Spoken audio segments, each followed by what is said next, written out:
Welcome friends. दोस्तों, इस video में हम लोग बात करने वाले हैं कि जिन लोगों ने बीए में सेमेस्टर 4 में है और उनका सेक का पेपर देना है, ठीक ना।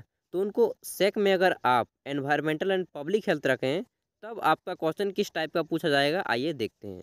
ठीक ना। तो बीए सेमेस्टर 4 सेक के रूप में एनवायरमेंटल एंड पब्लिक हेल्थ को आपने अगर रखा है तो क्वेश्चन किस टाइप का पूछा जाता है, देखिए। इससे पहले मैं सेक Indian history culture and diversity का पेपर बना चुका हूँ, आप चाहे तो जा करके देख सकते हैं। अब आइए देखते हैं। ये देखिए 2021 में एग्ज़ाम लिया जा चुका है दिसंबर महीने में। आपके समय जो है यहाँ पे 1.5 घंटे दिए जाते हैं दोस्तों, हर एग्ज़ाम की तरह। जैसे एआईसीसी में दिया गया था सेक में, उसी तरह आपको 1.5 घंटे समय दिए जाएंगे।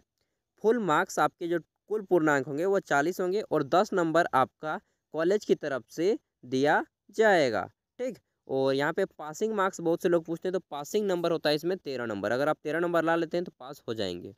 और बहुत से दोस्त पूछते हैं कि यह किस यूनिवर्सिटी के लिए है। देखो भाई, पूरे भारत में अगर आप एनवायरमेंटल एंड पब्लिक हेल्थ रखते हैं तो यही क्वेश्चन आपका काम देगा। ठीक। तो आइए देखते हैं, बशर्ते कि आपका सब्जेक्ट यही होना चाहिए, कोई भी यूनिवर्सिटी हो। ठीक। तो आइए देखते हैं। यहाँ पे पूछा जा रहा है कि सभी प्रश्नों के उत्तर दें, आंसर ऑल द क्वेश्चंस। और एनवायरमेंटल एंड पब्लिक हेल्थ का जो आपका आंसर मिलेगा ना, वो 100% श्योर, मतलब कहीं पे आप गूगल पे सर्च करेंगे तो नहीं बताएगा। तो पहला है कि निम्नलिखित में से एक का चयन करना है। Choose the correct answer of the following. Hindi और इंग्लिश दोनों में आंसर दिया गया है, आप जिसमें कंफर्टेबल हैं उसे आप पढ़िए। Which one of the following harm to human health, यानी कि इनमें से कौन मानव स्वास्थ्य के लिए घातक है, हानिकारक है। मानव स्वास्थ्य के लिए कौन हानिकारक है? जैविक खेती, कीटनाशक का प्रयोग, या सौर वाहन का प्रयोग, या वन रक्षा। तो इसका उत्तर हो जाएगा क्या दोस्तों?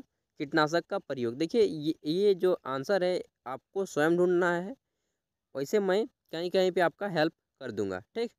तो दूसरा क्वेश्चन है कि स्वास्थ्य खतरों के कितने प्रकार होते हैं। तो इसको आपको खुद बताना है, ये तो मुझे नहीं मालूम।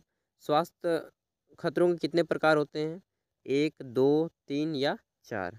नेक्स्ट क्वेश्चन है, संक्रामण रोग का दूसरा नाम क्या है? जो रोग, ऐसे रोग जो एक व्यक्ति से दूसरे व्यक्ति तक फैल जाता है, ठीक ना, तो उसको क्या बोलते हैं? तो संक्रामक रोग का दूसरा नाम होता है संचरणीय रोग। तो यहाँ पे है, देखिए, संचारित रोग है, ठीक ना, कम्युनिकेबल डिजीज। तो यह उत्तर हो जाएगा बी। आगे देखेंगे तो हमारा आता है चौथा क्वेश्चन, प्रदूषक मनुष्यों तक कैसे पहुंचते हैं? ठीक ना, पॉल्यूशन कैसे पहुंचता है मनुष्यों तक? तो बाह्य कारकों से, आंतरिक कारकों से प्रदूषक मनुष्यों तक कभी नहीं पहुंचते, या प्रदूषक होते ही नहीं है। तो यहाँ पे पहुंचेगा बाह्य कारक, बाय एक्सटर्नल फैक्टर के माध्यम से प्रदूषक हम तक पहुंचता है। ठीक ना। अगला है कि इनमें से कौन पानी में से दुर्गंध, स्वाद तथा रंग को हटा देता है? तो कौन पानी में से दुर्गंध, स्वाद या रंग को हटा देता है? तो क्लोरीन जो है दोस्तों, इसको कलर गैस भी कहा जाता है। यह अगर डालेंगे ना, तो किसी फूल को डालेंगे इस गैस में तो फूल का रंग हटा देगा। ठीक। तो इसका उत्तर हो जाएगा क्लोरीन। अगला देखेंगे दोस्तों हमारा, कि किसी स्थान विशेष पर लंबे समय तक रोगों का होना क्या कहलाता है? किसी स्थान विशेष पर अगर किसी एक ही स्थान पे लंबे समय तक कोई रोग टिक जाता है तो उसको क्या कहते हैं? स्थानीय रोग, महामारी, या छुटपुट रोग, या वैश्विक महामारी। तो इसको महामारी या वैश्विक महामारी, दो में से एक नाम आप दे सकते हैं। अगर पूरे विश्व में फैल जाता है तो वैश्विक महामारी, और अगर एक ही जगह पे रह गया तो यह महामारी। तो ठीक ना। तो एपिडेमिक करके आप यहाँ पे इसको बोल सकते हैं। नेक्स्ट क्वेश्चन देखेंगे दोस्तों, तो हमारा आता है सातवां, कि मोटापा का कारण क्या है? तो मोटापा का कारण होता है कि ज़्यादा मात्रा में आप फैट खाते हैं। तो यहाँ पे क्या दिया है? विटामिन का अत्यधिक सेवन, प्रोटीन का अत्यधिक सेवन, कैलोरी का अत्यधिक सेवन। तो यहाँ पे हो जाएगा कैलोरी का अत्यधिक सेवन। अगर आप प्रोटीन खाते हैं तो आपके मसल्स बनेंगे, लेकिन आप ज़्यादा मात्रा में कैलोरी लेते हैं, ठीक ना, जैसे कि वसा में होता है, फैट में होता है, तेल चीज़ में, तो यहाँ पे आपको ज़्यादा मात्रा में कैलोरी तो मिल जाता है, लेकिन आप मोटापा बढ़ जाता है। तो इसका उत्तर हो जाएगा आपका ए, कैलोरी का अत्यधिक सेवन। ठीक ना, मोर कंजप्शन ऑफ कैलोरी। तो आगे देखेंगे हमारा आएगा 8 क्वेश्चन। 8वां क्वेश्चन के स्वास्थ्य पर अल्मा आटा सम्मेलन हुआ। स्वास्थ्य पर अल्मा आटा सम्मेलन कब हुआ था? तो इसको मुझे मालूम नहीं, मैं ऑप्शन बता दे रहा हूँ। 12 सितंबर 1978, दूसरा है 14 सितंबर 1968, तीसरा है 14 सितंबर 1978, और चौथा है इनमें से कोई नहीं। 9वां क्वेश्चन दोस्तों, एसिड रेन या अम्लीय वर्षा का कारण क्या होता है? ये सल्फर डाइऑक्साइड, दूसरा है सल्फ्यूरिक एसिड, तीसरा है HCl। तो यहाँ पे इसका उत्तर हो जाएगा डी नंबर। डी नंबर क्या बोल रहा है, बी और सी दोनों। तो बी और सी दोनों, सल्फ्यूरिक एसिड और HCl हाइड्रोक्लोरिक एसिड। ये क्या है जी, बी और सी दोनों, बी और सी दोनों। तो सल्फर डाइऑक्साइड भी कारण होता है भाई, तो इसको मुझे मालूम नहीं यार। सल्फर मैंने तो पढ़ा है कि सल्फर डाइऑक्साइड भी होता है, ठीक ना, और H2SO4 भी होता है। HCl को मैंने नहीं पढ़ा है, तो इसलिए इस प्रश्न का उत्तर आप स्वयं ढूंढ लीजिएगा। वैसे भी मेरा पेपर नहीं है यार, मैं दूसरों से मांग करके आपको दिखा रहा हूँ, ठीक ना, फ्रेंड से मांगा और दिखा रहा हूँ। अगला है, स्वच्छता के अलावा प्रधानमंत्री नरेंद्र मोदी द्वारा स्वच्छ भारत आंदोलन को संबोधित किया गया। नाले के पानी की सफाई, ठोस कचरे का प्रबंधन, जल का शोधन, वायु प्रदूषण। तो प्रधानमंत्री जो स्वच्छता के अलावा प्रधानमंत्री नरेंद्र मोदी द्वारा स्वच्छ भारत आंदोलन को संबोधित किया गया, तो वह किस रूप में किया गया, नाली की सफाई या ठोस कचरे का प्रबंधन। ठोस कचरे का प्रबंधन, सॉलिड वेस्ट मैनेजमेंट, ठीक। तो इसका उत्तर हो जाएगा ये बी नंबर। इसे यहाँ पे होना चाहिए ऑल ऑफ दीज, सभी है इनमें से। अगला है, इबोला रोग का कारक क्या है, ठीक ना। तो इबोला जो डिजीज होता है उसका कारण क्या होता है, फंगस होता है या बैक्टीरिया होता है या वायरस होता है या प्रोटोजोआ, ये आपको बताना है। नेक्स्ट है आपका, योग का पितामह किसे कहा जाता है, who is the regarded as father of yoga. तो आप सभी को मालूम है पतंजलि को योग का पितामह कहा जाता है। बहुत से लोग क्या बोलते हैं, रामदेव बाबा को बोलते हैं, लेकिन रामदेव बाबा नहीं है यार, वो तो केवल एक सिखाने की कर रहे हैं काम। अगला है, वाहन जनित वायु, वाहन जनित वायु प्रदूषण नियंत्रण किया जाता है। जो वाहन से वायु निकलता है, ठीक ना, धुआं निकलता है, तो उसको प्रदूषण कौन करता है। पहला ऑप्शन है आपका विद्युत या अवक्षेपण द्वारा, दूसरा है ऑप्शन आपका चक्रवात विभाजक द्वारा, तीसरा है उत्प्रेरक परिवर्तन द्वारा, और चौथा है कपड़े का, ये क्या है, छत्ता पत्र द्वारा। तो ये उत्तर आपको स्वयं ढूंढना है, मुझे मालूम नहीं। आइए देखते हैं नेक्स्ट क्वेश्चन। तो हमारा 14 नंबर क्वेश्चन है, पौधे निम्न ताप में मर जाते हैं, क्यों मरते हैं। पहला है आपका ऑप्शन, निर्वातित जीव द्रव्य से जल की निकास के शुष्कन की गति तेज हो जाती है, दूसरा है कोशिका प्रोटीन का अवक्षेपण होता है, तीसरा है आपका बर्फ के यांत्रिक दबाव के कारण कोशिकाएं उखड़ जाती हैं, और चौथा है इनमें से सभी। तो इसका उत्तर हो जाएगा इनमें से सभी। तो आप देख लीजिएगा एक बार, ठीक ना। अगला है, हानिकारक जीव वैसे जीव हैं जो खाते हैं, हानिकारक जीव वैसे जीव हैं जो क्या खाते हैं, सिर्फ पौधे को, दूसरा है आपका पौधे तथा जानवरों को, तीसरा है आपका मृतक जीवों को, और चौथा है आपका सिर्फ जानवरों को। अब देखते हैं 16 नंबर क्वेश्चन। तो 16 नंबर प्रश्न पूछ रहा है कि प्रस्तावित परियोजना के प्रदूषण पहलू पर नियंत्रण लेने में निम्नलिखित में से कौन सी श्रेणी के पर्यावरण प्राधिकरण शामिल है।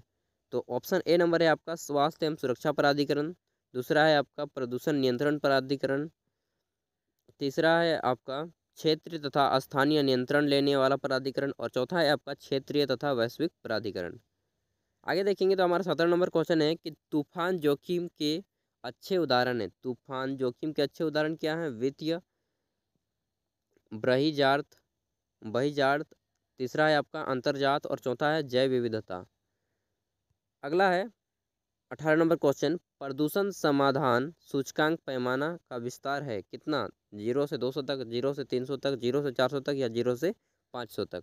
नेक्स्ट क्वेश्चन है 19 नंबर, BS1 से BS4 तक के वाहनों से उत्सर्जित कमी कितनी है, BS1 से BS4 तक के वाहनों से उत्सर्जन की कमी कितनी है, 10%, 50%, 60% या 90%।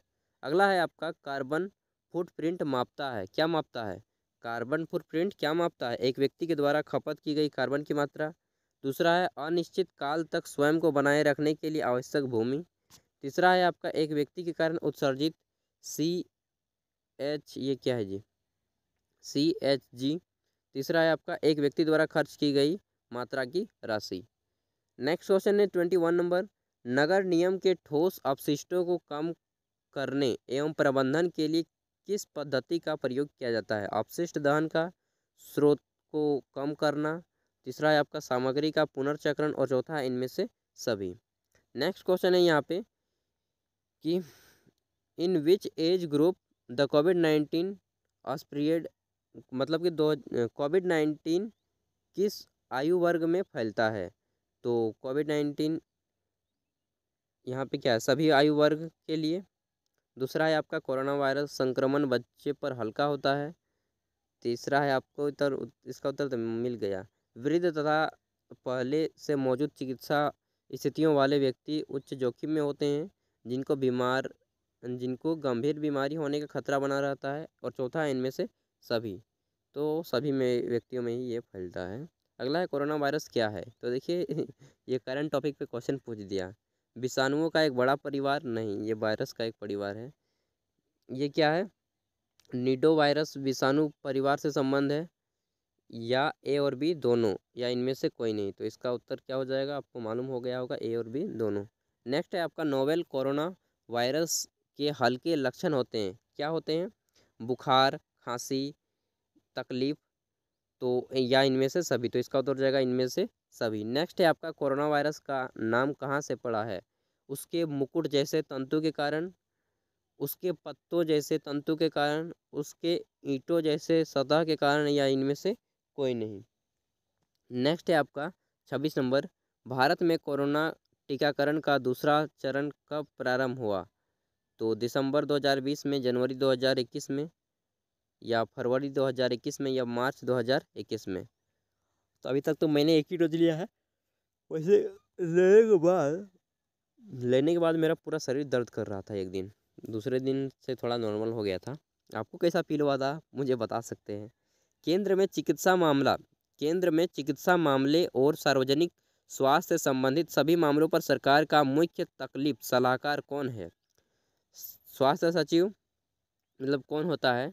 तो स्वास्थ्य सचिव होता है, या स्वास्थ्य मंत्री होता है, या स्वास्थ्य सेवाओं के निदेशक होते हैं, या स्वास्थ्य सेवाओं के महानिदेशक होते हैं? अगला है कौन सी अवधारणा WHO द्वारा दी गई स्वास्थ्य की परिभाषा पर आधारित है? पहला है आपका बायो मेडिकल अवधारणा, दूसरा है आपका पारिस्थितिकी की अवधारणा, तीसरा है आपका अच्छे होने की अवधारणा, और चौथा है आपका मानसिक सामाजिक की अवधारणा। 29 नंबर, विटामिन डी का सबसे अच्छा स्रोत है। विटामिन डी का सबसे अच्छा स्रोत क्या है? तो सूरज की रोशनी होती है, सूर्य की रोशनी, बी। अगला है आपका 30 नंबर क्वेश्चन, एक विस्तृत भौगोलिक क्षेत्र में जनसंख्या के एक बड़े हिस्से को प्रभावित करने वाली बीमारी को जाना जाता है किससे?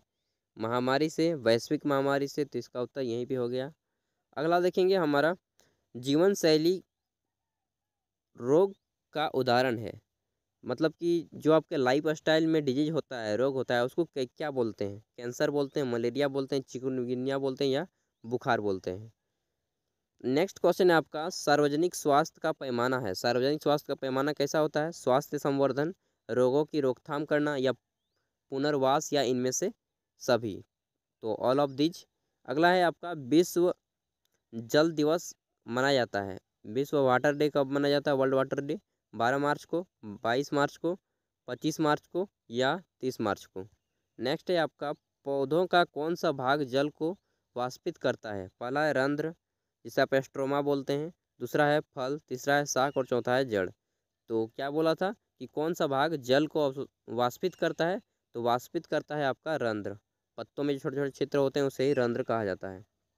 छेदा होता है ना, बस उसी को। अगला है 35 नंबर, मानव निर्मित वातावरण में सम्मिलित है मानव समूह, भौतिक संरचना, संस्थागत व्यवस्था, या इनमें से सभी? तो ऑल ऑफ दीज। देखिए ऑल ऑफ दीज जहाँ पे भी आता है ना, तो उसको टिक लगाइए, क्योंकि ऑल ऑफ दीज 90% केसेस में देखा गया है कि यह सही ऑप्शन होता है। अगला है पृथ्वी का वह क्षेत्र जहाँ जीवन पाया जाता है, क्या कहलाता है? तो जीवमंडल कहा जाता है, ठीक ना, बायोस्फीयर, जीवमंडल, बी। अगला है भारत की सबसे प्रदूषित नदी कौन सी है? तो आप सभी को मालूम होगा दामोदर है। तो दामोदर यहाँ पे कहीं पे है? नहीं है। गंगा है, गोदावरी है, कावेरी है, और यमुना है। तो इसका उत्तर हम क्या दे देंगे? भारत में सबसे प्रदूषित नदी तो यमुना हो जाएगा, ठीक, क्योंकि गंगा तो शुद्ध है, प्योरीफाई है। गोदावरी को वृद्ध गंगा कहा जाता है। कावेरी भी उतनी गंदी नहीं है, लेकिन यमुना नदी गंदा है यार, ठीक ना। अगला है कि ध्वनि का मापक है, तो ध्वनि कौन मापता है? डेसिबल मापता है, बी उत्तर हो जाएगा इसका। नेक्स्ट देखेंगे 39 नंबर क्वेश्चन कि SARS, SARS SARS mean SARS का क्या तात्पर्य होता है, क्या फुल फॉर्म होता है, तो आपको बताना है। ऑप्शन ए है आपका several air raised syndrome, several acute several acute respiratory, क्या है जी, रेस्पिरेटरी सिंड्रोम।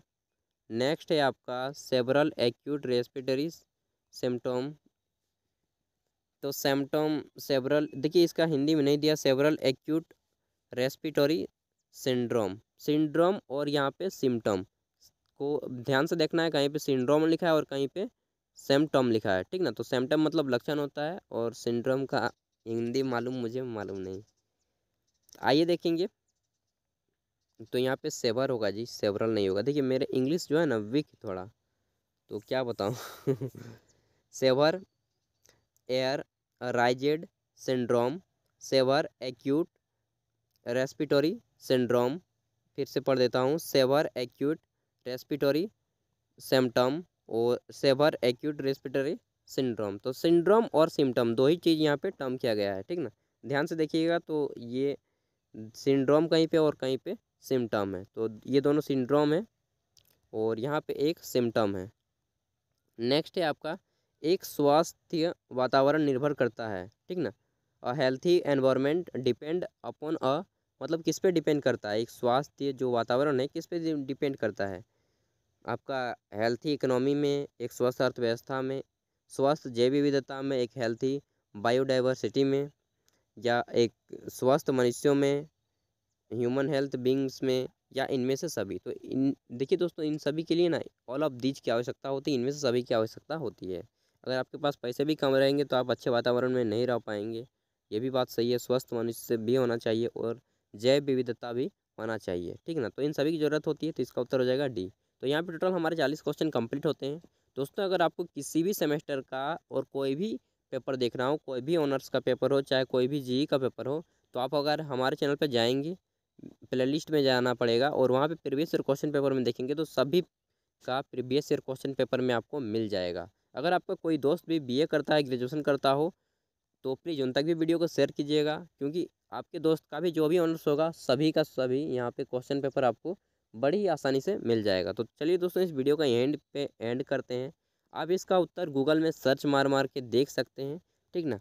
मेरा काम था कि आप तक केवल क्वेश्चन को मतलब पहुँचा देना है कि किस टाइप के क्वेश्चन एग्जाम में पूछे जाएंगे। आपको मेरा रूबरू करवाना होगा है कि एग्ज़ाम में इसी टाइप के क्वेश्चन आते हैं। तो चलिए इस वीडियो को यहीं पे एंड करते हैं। वीडियो काफ़ी लंबी बन गई है और आप सेमेस्टर 4 में आ चुके हैं, यानी कि आप 20 से 21 साल के हो चुके हैं, एक युवा। तो अब अपने खर्चों को स्वयं उठाने की कोशिश कीजिएगा। अगर आप एक पुरुष युवा हैं, तो अगर आप महिला हैं, मतलब लड़की हैं, गर्ल्स हैं, तो उनको दिक्कत हो सकती है, बट अगर आप एक लड़का हैं तो अब अपने खर्चों को स्वयं उठाने की कोशिश कीजिएगा दोस्तों, ठीक ना। और अगर आपके दिमाग में कोई भी अभी किसी भी प्रकार का प्रश्न पूछना हो तो आप हमें कमेंट कीजिएगा, हम आपके हर एक कमेंट का उत्तर देंगे। तो थैंक यू वीडियो देखने के लिए, दिल से धन्यवाद। Thank you.